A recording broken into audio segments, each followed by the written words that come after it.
Welcome back to the London Free Press Podcast. It's been another very busy week in the city of London. If you've missed anything, stories live on digitally now. So make sure you head over to lfpress.com, catch up with everything happening in London and surrounding areas.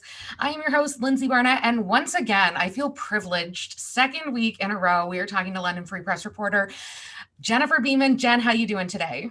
I am pretty good. How are you? I'm fantastic. And once again, I am elated to talk to you because lately our chats are very, very positive. And as I mentioned, it's been another very busy week. You have been very busy following the COVID-19 pandemic. And we got some crazy news this week that I think everybody should be aware of. And if you haven't been vaccinated yet, this might be the push. So we're just going to dive right into it. Dr. Chris Mackey earlier this week had basically said, if you have been double vaxxed, the exact quote, among the vaccinated population, this vaccine campaign has essentially ended the pandemic, end quote. Jen, what is happening? Well, that's a really big endorsement of our campaign so far. The cases we're getting are overwhelmingly among people who haven't been vaccinated.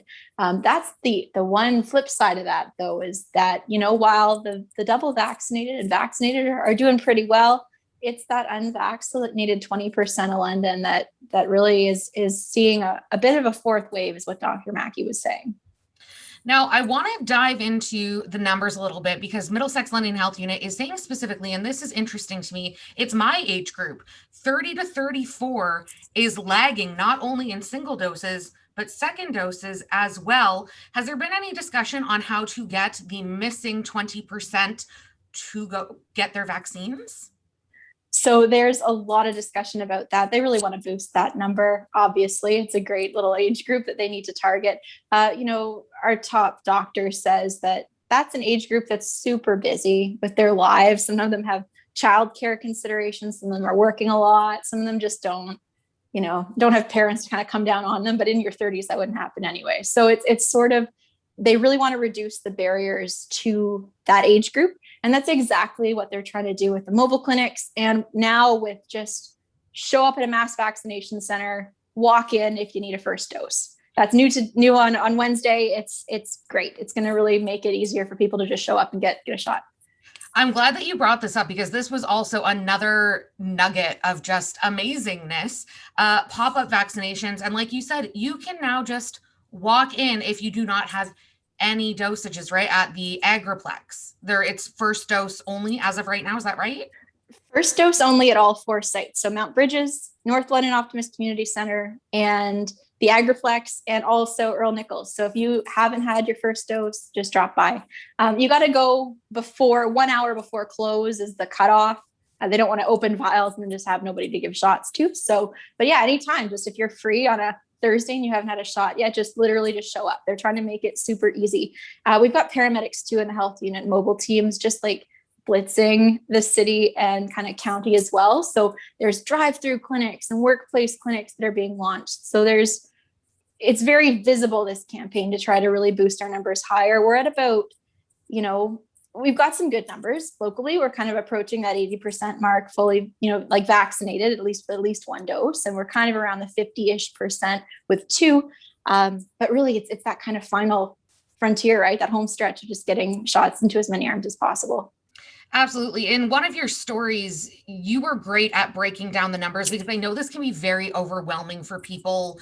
I know a lot of people are still suffering from mental fatigue from this. We're a year and a half into it. I completely understand.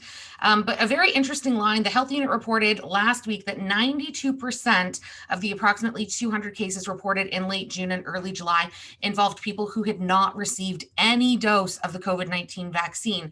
What's going on with the other 8%? Because I read that and I'm like, well, it makes sense. It's spreading, but what's happening with the 8%? So the 8%, so 92%, no vaccines at all. There was a small segment, 8%, that had at least one, like they had a dose. The health unit didn't track whether they had become infected and got their case within sort of that 14-day post-vaccination window, which we, kind of hold as a standard for developing immunity. So there were some cases among partially vaccinated people, but again, it's a very small percentage of it. I was thinking about this today. We had 12 cases reported Wednesday in London and Middlesex County. 6 months ago, it's not, even now it's not a great number. It's, it's okay. It could be lower, it could be higher. We're kind of ticking along. But, we know that number is largely among people who are unvaccinated. So when it's, 12 out of 450 some odd thousand people, it's like, all right, okay. But now, it's 12 out of even a smaller denominator. So, that 20% or so that just haven't had a vaccine. So we're talking maybe, 90 or some odd thousand people. And so that kind of puts it in perspective, right? Like these are not, these are largely cases among people who just aren't protected. And I think that's really the big driver right now, is making people understand that so they can make a choice for themselves. Absolutely. The province reported on Wednesday and on Tuesday 7 deaths respectively each day. Tuesday, 2 of the deaths were in our region. And has the health unit announced whether or not those people had been even single dose vaccinated or just straight up no vaccines? My understanding is not vaccinated. We don't know when they got their cases, certainly, but we don't want to be seeing deaths. That's, in other waves, we've come down off of the crest and petered out to no deaths. We're still getting deaths pretty far out from our peak. It's July now. We peaked in kind of April in the third wave. So, it's any death that's happening now feels kind of especially tragic and problematic because we've had these vaccines, especially for the 90 plus woman that was reported. She's been eligible for months and months and months for a vaccine, and 50 plus, same thing, since April and May. So, it's the deaths kind of drive it home, right? Is that this is still certainly an issue in the community. It's out there. We need to be smart about it. And really, the shots are a really way to protect yourself. Absolutely. Again, if anybody hasn't gotten their vaccine yet and they're still a little bit hesitant, walk-ins are obviously a thing, but I do believe you can still book appointments if you want to schedule the time and you don't want to go line up. The link, covidvaccinelm.ca. It is so easy. That's how I booked my first dose. That's how I booked my second dose. Honestly, the process was seamless. So if you haven't had your vaccine yet, you can absolutely do that. I do want to focus on some of the positives though. With Dr. Chris Mackey saying, again, if you have been fully vaccinated, and I have to hammer this point because there's a lot of misconception, even amongst my fit friends and family, you gotta wait the 14 days. Okay, it's not like you get the shot and you're good to go, whatever. You have to wait the 14 days. But this July looking very different than even where we were last July. We are seeing more things reopen. But again, Dr. Chris Mackey warning people of the Delta variant. So what kind of things is Mackey saying with regards to the Delta variant and this being the 4th wave among the unvaccinated? Because life for vaccinated plus 14 days starting to look pretty good. It is certainly definitely more bright than it was even, a month or two ago. The Delta variant is certainly a wild card. Any variant's a wild card. We're going to continue to see variants as disease spreads. That's just what happens. Hopefully we can, manage them and track them and contain them. Delta variant's rising in London. It tends to do that. It did it in Ontario. It becomes the dominant strain. Hyper contagious, more contagious than even the UK variant, Alpha variant we had back in the kind of winter. So it's certainly a concern, but again, it's primarily a concern among people who aren't protected.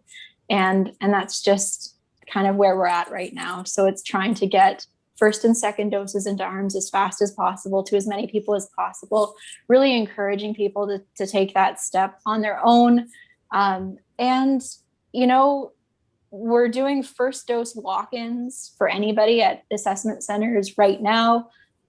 Dr. Mackey had said yesterday, within the next little while, it's likely the same thing will be done for second doses too. So there's lots of opportunities out there at your mass vaccination centers, pop-up clinics and pharmacies and primary care to get that dose. We just really hope that we can get the numbers high and get there. I will say the Middlesex London Health Unit has been fantastic about giving us dates this whole time of when certain eligibility groups could go get their shots. And it always seemed like things were progressing a lot faster than we were initially being told, which was fantastic because, again, I wasn't scheduled for my second dose until beginning first week of September. And this Friday, it'll be 14 days for me. So it's really been expedited. So I wouldn't be surprised to see the mass vaccination clinics open up to second dose sooner than later. We were in double digits again Wednesday afternoon after a pretty healthy stretch of single digit new cases, 59 active cases as of Wednesday afternoon as well within our region. Are we expecting at any point this summer to see 0 cases per day like we did last summer? Our top doctor has said, maybe not. It's hard to tell. 12 cases today, 6 of them were under 29. There were a couple in their 40s as well, and that in those numbers. I hope we get to 0. This time last July, we had stretches of like 4 days sometimes where we just didn't have any cases, which was really exciting. The variants are a different animal. We've shown it. We've seen that. Our decline from the third wave has been, much more drawn out than other waves. The first wave kind of went up and down. Second wave, same kind of idea. We're still seeing cases again, like in July, months after our peak. So, I hope we get to 0. I think we will. I'm kind of an optimist here, but, it remains to be seen. If people do the right thing, try to take their gatherings outdoors, still be smart. Even if you are vaccinated, it's not a license to just do whatever you want. There's still restrictions in place.